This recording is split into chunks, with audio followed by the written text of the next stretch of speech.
안녕하세요. 오늘도 사연 살롱을 찾아주셔서 감사합니다. 경기도에서 아들 둘을 키우고 있는 주부입니다. 저희 집에는 사고뭉치 큰아들과 사랑스러운 둘째 아들이 있어요. 큰아들은 제가 낳은 아들은 아니에요. 바로 제 남편이거든요. 덩치만 컸지 어찌나 철도 없고 손도 많이 가는지 40도 안 된 제가 흰머리가 날 지경이랍니다. 그런데 이 철딱서니 남편이 제 인생의 천적한테 제대로 복수를 해준 거 있죠. 어찌나 기특하던지 동네 방네 소문내고 싶어서 이렇게 사연을 보내게 되었습니다. 남편과 제가 만나게 된 건 생각지도 못한 사고 때문이었어요.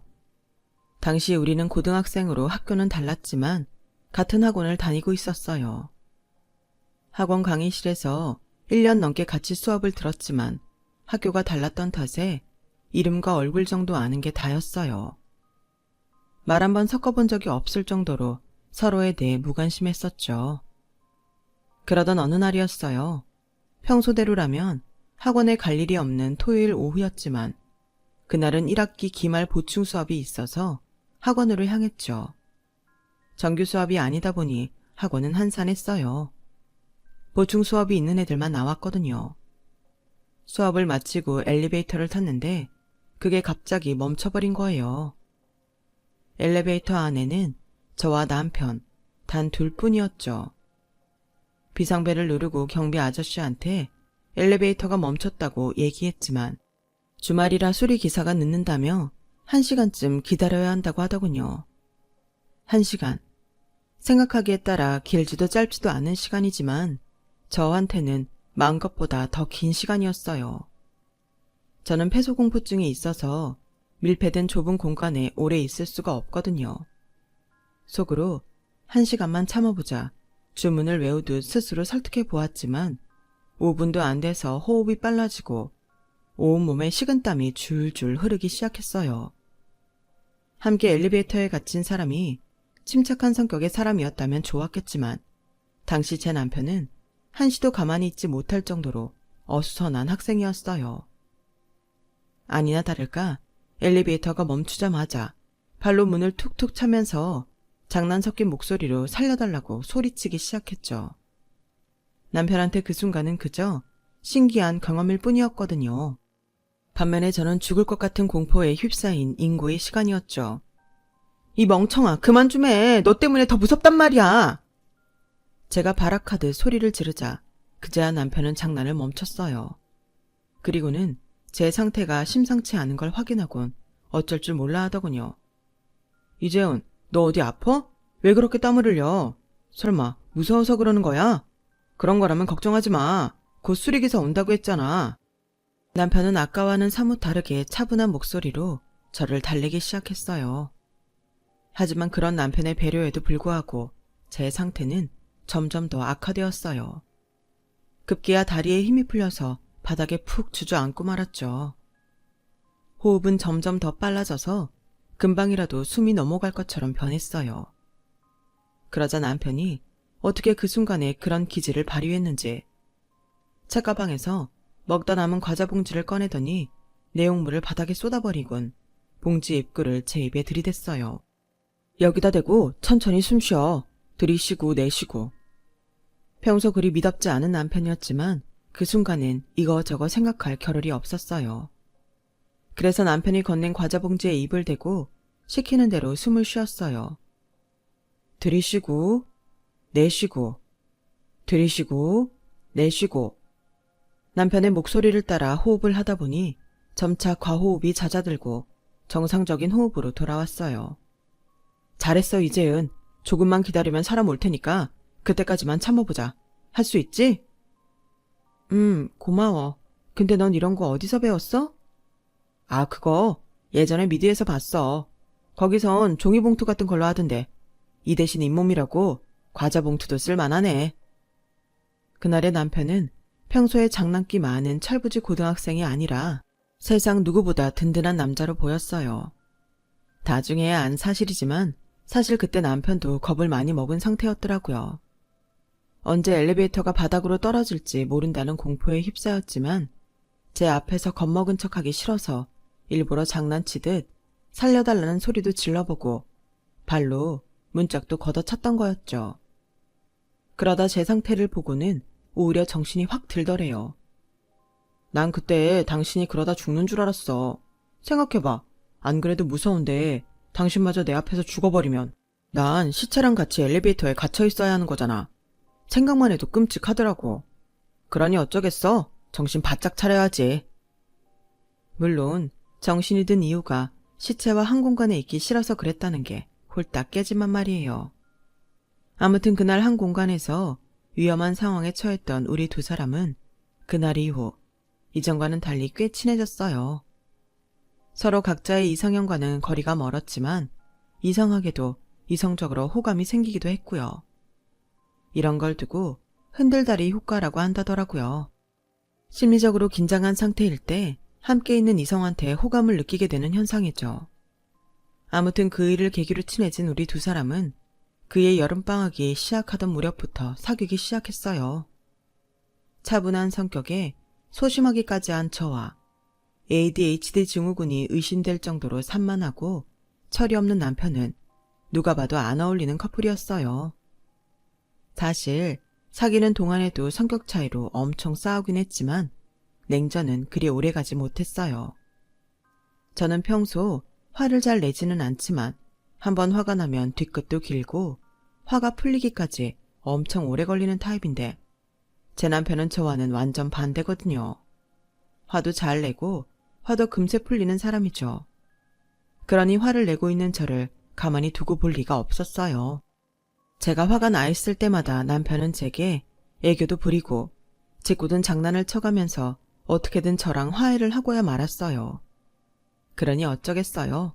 제가 져주는 수밖에요. 이런 남자랑 오랜 시간을 함께 하다 보니 그 사이 제 성격이 많이 변하긴 했지만 그래도 가끔은 남편의 장난기가 선을 넘는 통에 1년에 한두 번은 말 그대로 개싸움을 벌이기도 해요. 그럼에도 불구하고 결혼까지 이어진 걸 보면 우리가 인연은 인연이었던 모양이에요. 고2 여름부터 사귀기 시작한 이후로 학교도 학원도 같이 다니며 늘 붙어있던 우리는 대학에 입학을 하면서 떨어져 지내게 되었어요. 저는 서울에 있는 대학에 들어갔고 성적이 안 좋았던 남편은 지방에 있는 대학에 들어가게 되었거든요. 그랬더니 어머님이 은연중에 제 탓을 하시더라고요. 재은이 너한텐 좀 섭섭하다 얘. 둘이 그렇게 죽고 못 살게 붙어 다니더니 공부는 너 혼자만 한 거야. 기왕 공부하는 거 우리 동석이도 좀 끼워주면 좀 좋아. 그랬으면 니들이 이렇게 떨어져 지낼 일도 없었잖아. 엄마, 내가 지방대 간 게 왜 지은이 탓이야. 내가 공부 안 해서 그런 거지. 가만 보면 우리 엄마 나중에 며느리 구박 엄청 하겠어. 벌써부터 이러는 걸 보면. 이놈의 자식아, 오죽하면 내가 이러겠니. 연애는 둘이 했는데 하나는 서울에 있는 대학 가고 내 자식만 지방대 가니까 화딱지가 나서 그러지. 아우 속 터져. 어머님 마음이 이해가 안 가는 건 아니지만 그때는 그 말이 가시처럼 가슴에 박히더라고요. 저라고 남편한테 공부하란 소리를 안 했겠어요. 귀에 딱지가 않도록 말을 했지만 게임에 빠져서는 PC방 죽돌이로 사는 걸 제가 어쩌겠어요. 하지만 어머님 말대로 남편이 지방에 내려가 살게 되니까 아쉬운 건 우리 두 사람이었어요. 이제 겨우 성인이 돼서 둘이 할 수 있는 것도 갈 수 있는 곳도 많아졌는데 만날 시간이 없어서 못하게 됐으니 말이에요. 게다가 남편은 군대까지 가야 해서 도합 6년을 떨어져 지내야 할 판이어서 먼 수를 내든지 해야 했어요. 생각 끝에 찾아낸 건 편입이었어요. 공부에는 취미가 없는 남편을 어르고 달래가며 공부를 시켰고 군 복무 중에는 주말에 면회까지 가서 편입 준비를 도왔어요.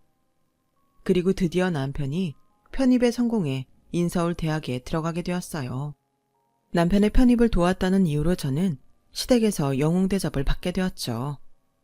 네가 나네는 나네다. 어떻게 우리 동석이를 서울에 있는 대학까지 보내니? 내가 낳은 아들이긴 하지만 그놈이 어디 책상 앞에 앉아야 공부할 놈이니? 그런 걸 편입까지 합격시킨 거 보면 네가 보통 재주가 있는 애가 아니야. 아줌마 눈에는 재현이 네가 강남 쪽집게 강사보다 더 대단해 보여. 재현아, 너 못 갖고 싶니? 말만 해. 아줌마가 다 사줄게. 편입시험에 합격한 사람은 남편이었지만 수고했다는 말을 들은 건 저였어요. 저희 집이 시댁에 비해 한창 기우는데도 결혼을 흔쾌히 허락해 주신 것도 그때의 일이 큰 몫을 했죠. 남편의 성격이나 행동만 봐서는 형제 많은 집 막내거나 외동아들처럼 보이지만 의외로 제 남편은 이남 일녀 중 장남이에요. 어머니 말씀으로는 어릴 때부터 집안 어른들 사랑을 독차지하고 자라서 첫째임에도 철이 덜 든 것 같다고 하시더라고요. 오히려 마지노릇을 한 건 시동생이었어요. 형이 변변치 않으니 어릴 때부터 자기가 마지노릇을 도맡아 하다 보니 지금에 와서는 습관처럼 굳어버린 거죠. 가끔은 시동생을 볼 때마다 안 됐다는 생각이 들곤 해요. 정작 마지노릇을 다 하면서도 마지 대접은 못 받고 사니까요. 그래서 남편과 연애하던 시절부터 시동생한테 신경을 많이 써주다 보니 시댁 식구들 중에선 가장 편한 사이가 되었어요. 저랑은 성격이 많이 비슷해서 남편보다 잘 통하는 부분이 많다는 것도 이유라면 이유겠네요.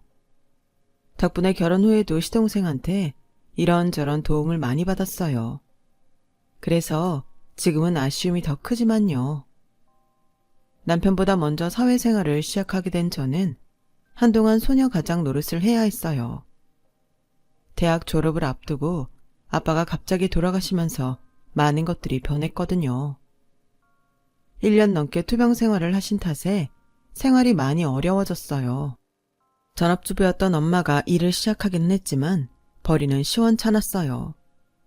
나이도 있고 경력도 없어서 회사 취직은 불가능했고 고작 해야 파출 사무소를 통해 식당 설거지나 도시락 공장 아르바이트를 했거든요. 그래서 제 월급은 가뭄에 내린 단비 같은 존재 같았어요. 익숙치 않은 회사 일과 가장의 무게까지 짊어진 저는 한가롭게 연애를 즐길 여유가 없었어요. 하지만 남편은 그런 저를 이해하지 못했어요. 자기랑 놀아주지 않는다고 투정만 부려댔죠. 야, 이재은, 너 좀 너무한 거 아니냐? 취업 준비로 바쁘대서 취직만 하면 나아질 줄 알았더니 어떻게 지금이 더 바쁘냐? 혹시 너 남자 생긴 거야? 그래서 날 찬밥 취급하는 거 아니냐고. 재은이 너 그러는 거 아니야. 취직 좀 했다고 어떻게 사람이 이렇게 변하냐? 이동석, 정신 차려. 내가 지금 연애나 할 정도로 한가한 처지인 줄 알아? 넌 부모님이 주시는 돈으로 학교 다니고 놀러도 다닐 수 있겠지만 난 너랑은 처지가 달라. 내가 벌어서 식구들 먹여 살려야 한다고. 그뿐인 줄 알아? 학자금 대출금도 갚아야 하고 내 동생 등록금도 도와야 해. 남자 생겼냐고? 철딱선이 없는 남자친구 하나로도 이렇게 벅찬데 내가 누굴 더 사귀겠니? 안 그래도 힘들어 죽겠는데 옆에서 칭얼대지 말고 제발 나 좀 내버려둬. 일 때문에 바쁘다는 핑계로 오랜만에 만나서 한다는 소리는 고작 이런 거였어요. 이런 날이 이어지다 보니 둘 사이는 소원하게 되었고 그러다 결국 남편과 헤어지게 되었죠. 오랜 시간을 함께했지만 헤어지는 건 한순간이더군요. 그때는 이별의 아픔이고 뭐고 생각하며 힘들어할 겨를도 없었어요. 사는 게 더 절실했으니까요. 다행히 엄마가 동네 마트 야채 코너에 정직원으로 들어가게 되면서 생활은 조금 안정되었고 저도 연차가 늘어가면서 전보다는 물질적으로도 심정적으로도 많이 안정이 되었어요. 그러는 사이 남동생은 군입대를 하게 되었죠. 모처럼 주말에 엄마를 모시고 남동생 면회를 갔는데 동생이 뜬금없이 제 남편 소식을 묻더라고요. 누나, 동석이 형이랑은 연락 안 해? 그러지 말고 다시 만나지 그래. 형은 아직도 누나 못 잊은 것 같던데. 됐어. 걔 얘기 내 앞에서 꺼내지 마. 난 더 이상 그 자식 뒤치다거리 하고 싶지 않으니까. 지금 나한테 필요한 건 내가 챙겨야 할 철없는 남친이 아니라 내가 기댈 수 있는 남자라고. 동석이는 아니야. 그러자 동생이 잠시 고민을 하더니 그러는 거예요. 실은 형이 말하지 말라고 해서 그동안 입 다물고 있었는데 사실 그동안 형이 나 많이 도와줬어. 등록금도 대주고 용돈도 그렇고. 누난 그거 몰랐지? 내가 알바해서 돈을 벌면 얼마나 한다고. 매번 등록금을 책임질 수 있었겠어? 다 형이 도와줬으니까 가능했던 거지. 그 형이 보기에는 철없이 헬렐레 한 것 같지만 그래도 속이 깊은 사람이야. 우리 집 어려워지고 돈 때문에 쪼들릴 때마다 누나 몰래 돈 주고 간 것도 여러 번이야. 누나 취업 준비로 바빴을 때도 형이 방학 때 막노동해서 번 돈 고스란히 주고 갔어. 누나 힘드니까 돈 필요하면 언제든 자기한테 말하라고 하면서. 세상에 그런 남자가 또 어딨냐? 남자는 남자가 잘 아는데 그 형은 진짜 진국이야. 그러니까 딴 여자가 채가기 전에 누나가 다시 잡아. 야, 그 얘기를 왜 이제야 해? 난 그것도 모르고 헤어질 때 얼마나 상처를 줬는데. 쥐구멍이라도 숨고 싶은 심정이었어요. 늘 어리다고만 생각했던 남편이 오히려 나보다 더 어른스러운 사람이었다는 걸 깨닫자 얼굴이 화끈거릴 정도로 창피하더라고요. 그래서 며칠을 고민하다가 적어도 고맙다는 말 정도는 해야 하지 않을까 싶어서 남편한테 문자를 보냈어요. 그랬더니 바로 전화가 걸려오더라고요. 남편은 마치 아무 일도 없던 것처럼 예전 그대로 저를 대하더라고요. 재현아, 주말에 뭐해? 나 보고 싶은 영화가 있는데 보러 가자. 영화? 제목이 뭔데? 무방비 상태였던 저는 남편 페이스에 휘말려 얼떨결에 영화를 보러 가기로 약속을 했고 그렇게 1년 반 만에 남편을 다시 보게 되었어요. 오랜만인데도 남편은 여전하더라고요. 오히려 그래서 어색하지 않고 편했어요. 영화를 보고 밥을 먹고 아이 쇼핑을 하다가 맥주를 마시게 되었죠. 그리고 미리 준비해간 돈 봉투를 내밀었어요. 동생한테 들었어. 그동안 내 동생 등록금도 대주고 용돈도 챙겨줬다고. 고마워. 이거 얼마 안 되지만 받아줘. 나머지는 내가 버는 대로 갚을게. 야, 이재훈, 너 정말 왜 이러냐? 넌 어디까지 날 한심한 놈으로 만들 생각인 거야? 너한텐 내가 아직도 철부지 고등학생으로 보이냐? 나 다음 달부터 아빠 회사에 출근해. 아빠 백 써서 낙하산으로 들어간 거 아니고 정식으로 입사시험 치르고 들어가는 거야. 정식으로 취직하고 나면 너 찾아가려고 그랬어. 네 앞에서 떳떳하게 남자로 서 있고 싶었다고. 그런데 네가 이렇게 내 계획을 무참히 밟냐? 남편은 눈물이 그렁한 눈으로 저를 째려봤어요. 그 모습이 마치 상처 입은 강아지 같더라고요. 미안해. 너 무시해서 그런 거 아니야. 난 그저 고마운 마음에. 아니 겉보다 우린 이미 헤어진 사이니까 돌려주는 게 맞다고 생각해서 그랬어. 정말 미안해. 고마워서 그러는 거면 돈은 필요 없어. 대신 우리 다시 만나. 이번엔 내가 어른스러운 모습 제대로 보여줄게. 그래도 싫으면 그때 헤어지면 되잖아. 재현아, 우리 다시 시작하자. 응? 그날 남편과 만난 이후 우리는 다시 연애를 시작했어요. 어른스러운 모습을 보여주겠다던 남편은 여전히 철없는 모습 그대로였지만 그래도 이 세상에 내가 기댈 수 있는 유일한 사람 같다는 생각은 지울 수 없었어요. 그리고 2년 뒤 우리는 결혼을 했어요. 저희 집 사정을 생각해 시댁에서 도움을 많이 주셨어요. 덕분에 크게 무리하지 않는 선에서 결혼 준비를 할 수 있었죠. 결혼을 하고 이듬해 저는 임신을 했는데 임신 중독으로 몸이 많이 안 좋아서 회사를 그만둘 수밖에 없었어요. 어렵게 들어간 회사였지만 그땐 그게 최선이었죠. 출산 후에는 육아를 하느라 1년간 전업주부로 살았어요. 남편과 시댁에선 이참에 일 그만두고 육아랑 살림을 하라고 했지만 그럴 수 없는 이유가 있었어요. 제 친정 살림이 넉넉치 않아서 도움을 줘야 했는데 그걸 남편이 벌어오는 돈으로 할 수는 없었으니까요. 그래서 일을 하려고 여기저기 이력서를 넣어봤지만 나이도 있고 경력 단절 기간도 좀 돼서 취직이 쉽지가 않더라고요. 그때 제 사정을 잘 아는 시동생이 일자리를 소개해 주었어요. 형수, 혹시 아르바이트 자리도 괜찮아요? 제 여자친구네 회사에서 3개월 정도 업무 보조해 줄 사람을 찾는다고 하는데 한번 해보실래요? 나야 좋죠. 내가 지금 찬밥 더운 밥 가릴 처지가 아니거든요. 그렇게 저는 미래의 동서가 다니는 회사에 나가게 되었고 그곳에서 동서의 실체를 어렴풋이 알게 되었어요. 동서는 그 회사 대리였는데 사람이 싹싹하고 외적으로 화려한 사람이더라고요. 여러 사람들과 사이도 좋은 것 같았고요. 그런데 한 달이 넘어가니까 동서가 그리 좋은 사람은 아닐지 모른다는 생각이 들더라고요. 다년간 회사 생활을 했던 제 눈에는 동서의 본 모습이 언뜻 비쳤거든요. 앞에서는 웃는 얼굴인데 가끔씩 싸늘해지는 눈빛이 마치 겉과 속이 다른 사람 같았어요. 남들 앞에서 싫은 소리 잘 안 하고 빵긋빵긋 웃는 것 같지만 남의 공적을 가로채고 자기 라이벌을 은근히 따돌림하는 나쁜 버릇도 있더라고요. 시동생은 동서의 저런 본 모습을 알까 하는 생각이 들 정도로 저한테 있어서 동서의 인상은 별로였어요. 3개월간의 알바를 마칠 무렵 운 좋게 저는 재취업을 할 수 있었어요. 전에 다니던 회사만큼의 연봉은 아니었지만 그래도 다시 일을 할 수 있다는 거에 만족할 수준은 되었죠.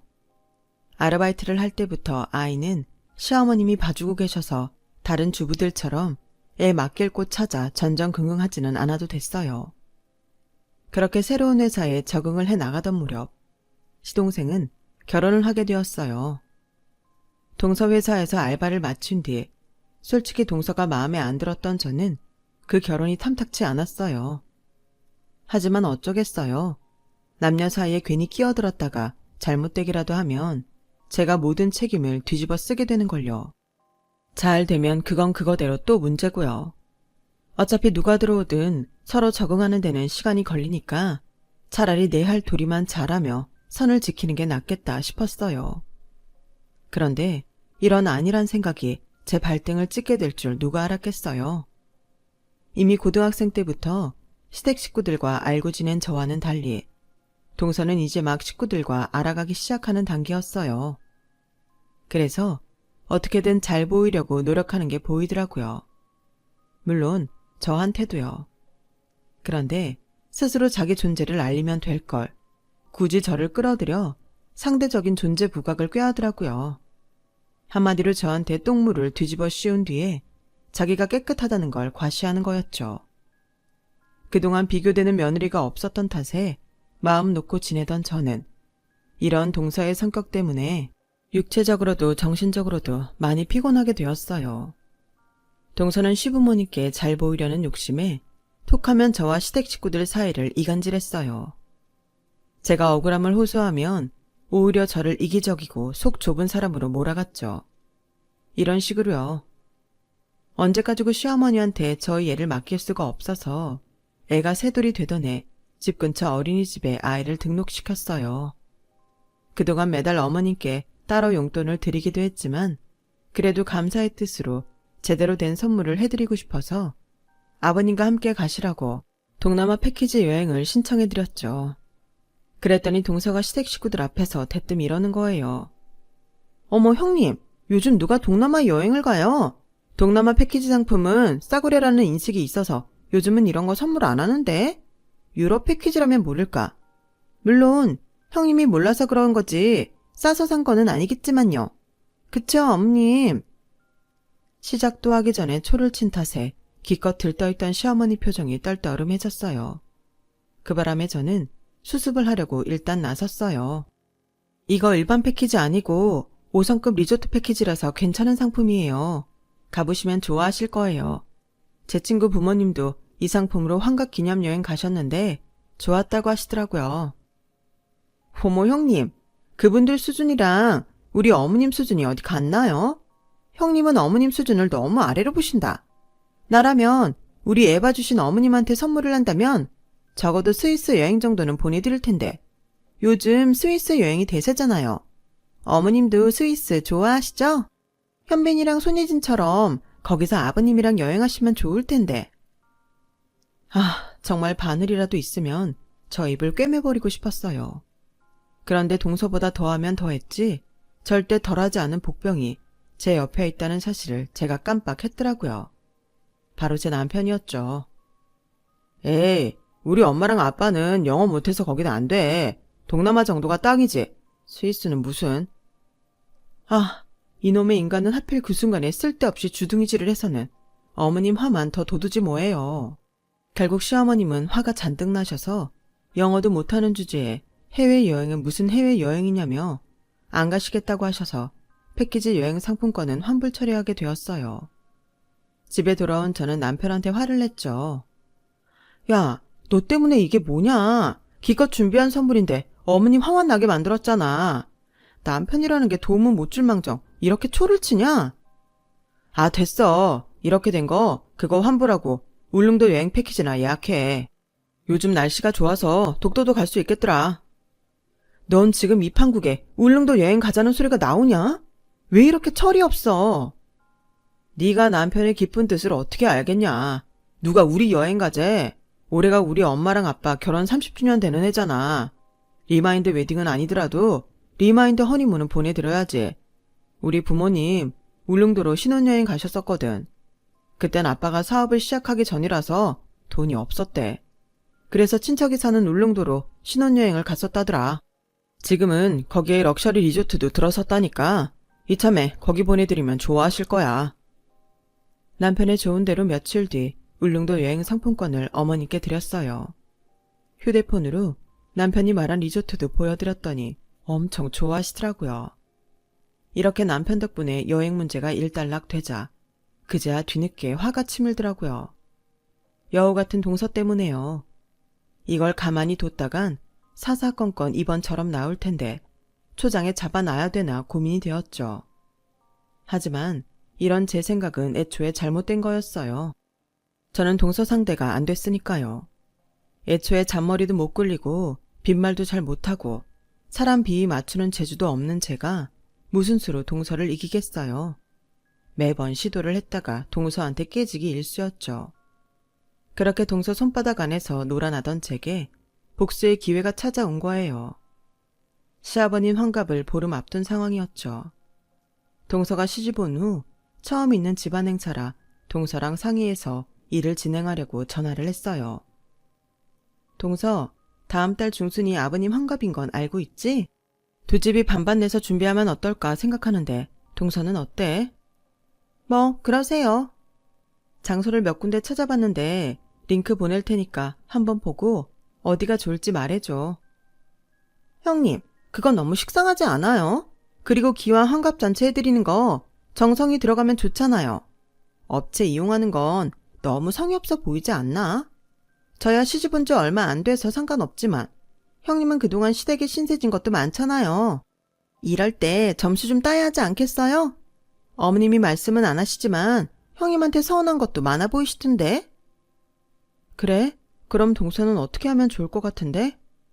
제가 그렇게 묻자 동서는 미리 준비해둔 답안을 제시하듯 즉각 대답을 하더라고요. 우리 동네 잔치 한번 하죠. 형님이랑 제가 직접 음식해서 보란 듯이 항상 차려드리자고요. 말이 쉽지 동네 잔치라니. 그것도 살림에 능숙치 않은 여자들 둘이 말이죠. 동서 말이 혹해서 그렇게 하자고 하긴 했지만 전화를 끊고 나서부터 태산 같은 걱정이 몰려왔어요. 이거 너무 일이 커진 거 아닌가 싶었거든요. 동네 잔치를 열어보기는커녕 참석도 해본 적 없는 저는 인터넷 서핑을 통해 준비할 것들을 알아보고는 눈가가 퀭해졌어요. 이래서 사람들이 돈 써가며 업체에 맡기는 거구나 하는 생각이 들었거든요. 저는 그때 동서의 말을 듣지 말았어야 했어요. 동네 잔치를 벌이겠다는 말에 부모님은 뭘 그렇게까지 하냐고 하시면서도 은근히 좋아하시더라고요. 울릉도 여행 때도 그랬지만 저희 시부모님은 돈보다는 정에 이끌리는 분들이라 자식들이 당신을 위해 무언가 준비한다는 것만으로도 행복해 하셨어요. 더군다나 동서가 옆에서 엄청 펌프질을 해댄 탓에 시부모님의 기대감은 하늘을 찌르게 되었죠. 그 준비를 맡은 저는 급속히 늙어갔지만 말이죠. 그렇게 팔자에 없는 동네 잔치를 준비하는 동안 시간은 흘렀고 잔치를 며칠 앞둔 날이었어요. 그동안 준비한 것들을 점검하고 부족한 장을 더 봐야 해서 동서한테 전화를 걸었어요. 그랬더니 동서가 울먹이는 목소리로 친정 아버지가 쓰러지셔서 고향에 내려가는 중이라는 거예요. 시동생은 직장 때문에 혼자 내려간다고 하더군요. 동서, 너무 걱정하지 마. 괜찮으실 거야. 일단 여기 일은 내가 알아서 해볼게. 형님, 정말 죄송해요. 제가 잔치 전날엔 서울 올라가니까 그때 가서 도울게요. 그렇게 전화를 끊은 뒤 환갑 전날이 되도록 동서는 연락이 되지 않았어요. 시동생한테 물었더니 의아한 표정으로 그러는 거예요. 장인어른이 쓰러지셨대요. 저한텐 해외 출장이 잡혀서 일본에 간다고 그랬는데요. 네? 아니, 그게 무슨 소리예요? 출장이라뇨. 나한테 분명히 친정 아버지가 위독하시다고 했는데. 그럼 동서는 언제 온대요? 그 사람 말로는 아버지 환갑 당일은 올 수 있을 거라고 했어요. 자기가 출장 전에 잔치 준비는 미리 다 끝내놔서 그때 와도 별 문제 없을 거라고요. 다 끝내기는 개뿔. 음식 준비는 전날부터 시작해서 당일까지 해야 하는 것들이라 시작도 안 했는데 끝내긴 뭘 끝내요. 속에서 천불이 나고 일을 망치면 어쩌나 하는 생각에 심장이 요동을 치더라고요. 그런 저를 보던 남편은 베란다로 나가 어딘가로 전화를 걸기 시작했어요. 제 속도 모르고 베란다에서 깔깔대고 웃고 떠들기를 한참 하던 남편은 통화를 마치고 개운한 표정으로 그러더군요. 재은아, 넌 신랑 잘 고른 줄이나 알아. 그게 뭔 소리야. 난 지금 머리가 깨져 나갈 지경인데. 암튼 그런 줄이나 알라고. 밑도 끝도 없이 자기 자랑을 늘어놓던 남편은 신이 나는지 콧노래까지 흥얼거렸어요. 그리고 드디어 환갑잔치 당일이 되었어요. 아침부터 홈파티 케이터링 업체에 전화해 마지막 조율을 하고 집에서 준비한 음식들을 싸들고 시댁으로 향했어요. 정원에 테이블을 세팅하고 꽃이랑 레터링 장식을 해야 해서 마음이 급했죠. 그런데 이놈의 남편놈은 새벽부터 어디를 간 건지 코빼기도 안 보이더라고요. 이런 걸 남편이라고 믿고 살다니 내가 미친년이다. 속으로 몇 번이나 되뇌이면서 시댁에 도착했는데 대문을 연 순간 입이 떡 벌어졌지 뭐예요. 언제부터 준비했는지 모르겠지만 남편이 친구들을 진두지휘해 가며 정원을 아주 근사하게 꾸며놨더라고요. 자기야, 이게 다 뭐야? 이건 언제 다 꾸몄어? 언제긴 밤새서 준비했지.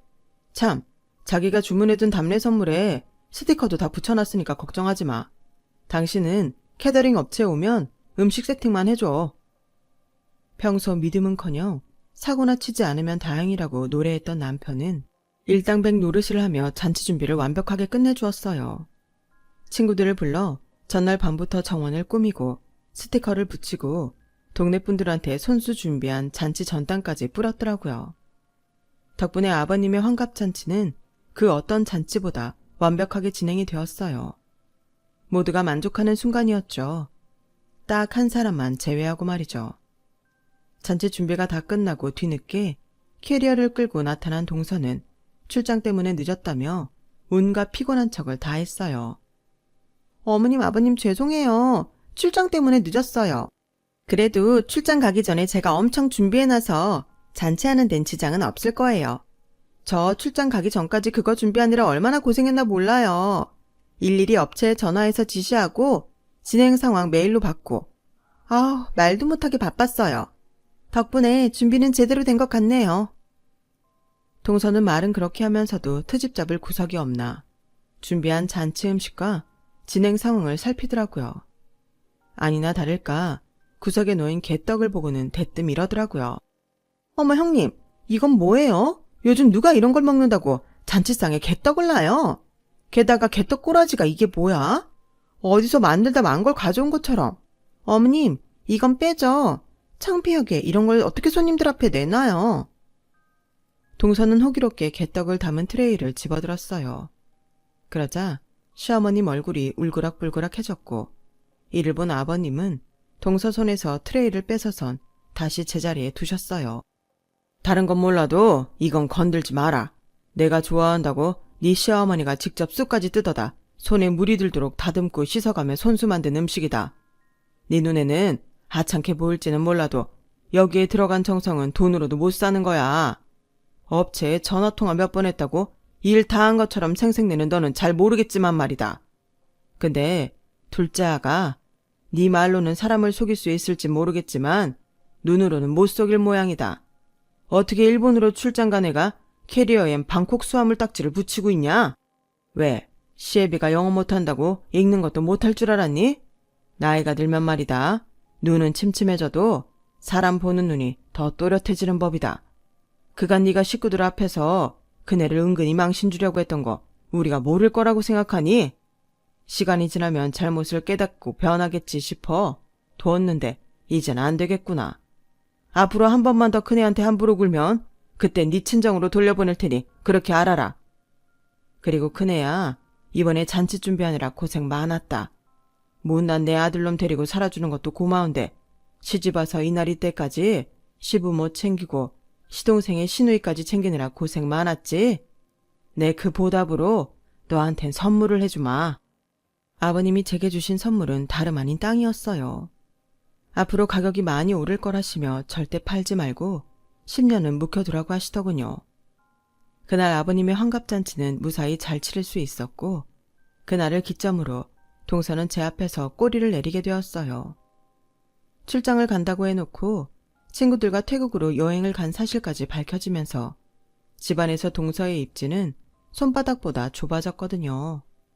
반면에 저는 효부 소리까지 듣게 되었고요. 게다가 이번 일로 남편에 대한 애정까지 활활 타오르면서 둘째 준비에 힘쓰고 있답니다. 철없는 남편과 살면서 속 썩을 일도 많았지만 이렇게 행복할 날도 있는 거 보니 제 인생도 제 남편을 닮은 것 같네요. 지금까지 제 사연을 들어주셔서 감사합니다. 여러분의 일상도 소중한 가족들과 행복하시길 진심으로 바랍니다. 건강하세요. 여러분, 사연 댓글에 응원과 현명한 조언 부탁드려요. 좋아요와 구독은 저에게 큰 힘이 됩니다. 오늘도 좋은 일 가득하세요.